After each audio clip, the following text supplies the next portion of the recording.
ऐसा है, जब हम चले थे तो हमने सोचा था कि यूएई तो एक मित्र देश है, हम जा रहे हैं तो क्या क्या बातें होंगी।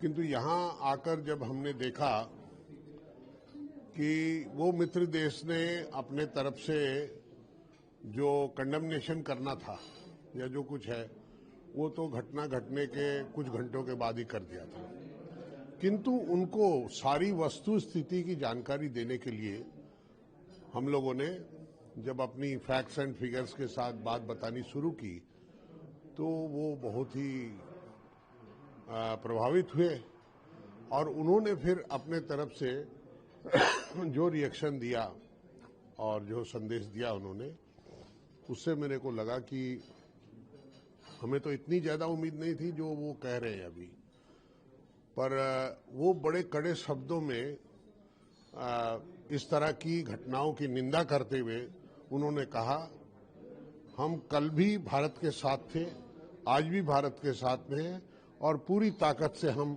आने वाले कल में भी भारत के साथ रहेंगे। ये उन्होंने संदेश दिया।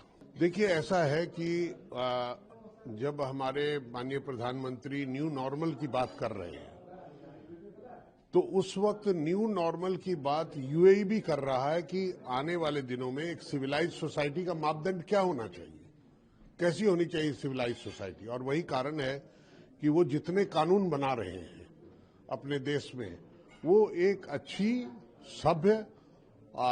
सभ्यता बनाने के लिए या सिविलाइज सोसाइटी बनाने के लिए उसके लिए तैयारी कर रहे हैं। चाहे वो एकदम सड़क से लेकर शिक्षा से लेकर आसमान तक और काम वर्क कल्चर को लेकर सब तरफ से वो बना रहे हैं। तो उनको लगता है कि हम ये सब तो ठीक कर रहे हैं, किंतु अगर माहौल आतंकवाद के कारण खराब होगा तो क्या करेंगे। तो उसके लिए भी वो सिविलाइज सोसाइटी को किस तरह से रहना चाहिए, किस तरह से व्यवहार करना चाहिए, तो उसकी व्यवस्था भी वो ले रहे हैं। और आने वाले दिनों में हम देखेंगे कि एक सोसाइटी, जैसा कि आपने आज सुना कि आज तक पाकिस्तान का कोई भी प्रधानमंत्री अपनी पूरी टर्म पूरी नहीं किया और कई प्रधानमंत्रियों को तो पदच्युत होने के बाद जेल जाना पड़ा और कई प्रधानमंत्रियों का या तो असैसिनेशन हो गया या वो फांसी पे चढ़ाए गए।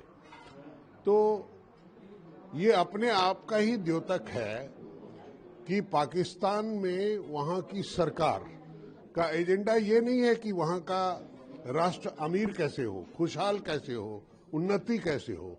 उनका एजेंडा है कि हम डराते कैसे रहे लोगों को।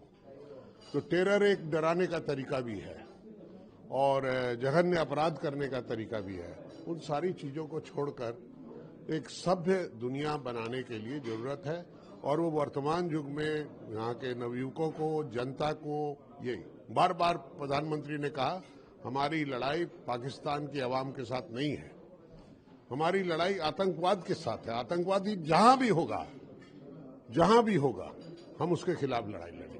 नहीं, देखिए, ऐसा है कि जितने भारतीय मिशन में काम करते हैं लोग, वो वहां के लोकल लैंग्वेज बोलते हैं, उनको अभ्यास होता है उसका, या उनको ऐसी ट्रेनिंग दी जाती है कि वहां सीखना पड़ता है। जैसे हम लोगों के भारत में जो आईएएस अफसर जाता है, जो बंगाल में आईएएस अफसर जाएगा, भले ही वो पंजाब का हो, किंतु उसको बंगला सीखनी पड़ती है। तमिलनाडु जाएगा, बिहार का आईएएस अफसर, तो उसको तमिल सीखनी पड़ती है, क्योंकि वहां की आवाम के साथ में जब संपर्क करना होता है या वहां के अधिकारियों से संपर्क करना होता है या उनकी बात को समझना होता है, तो वहां की लोकल भाषा को जानना जरूरी होता है। तो हमारे मिशन में भी जो लोग होते हैं वैसे ही प्रशिक्षित होते हैं।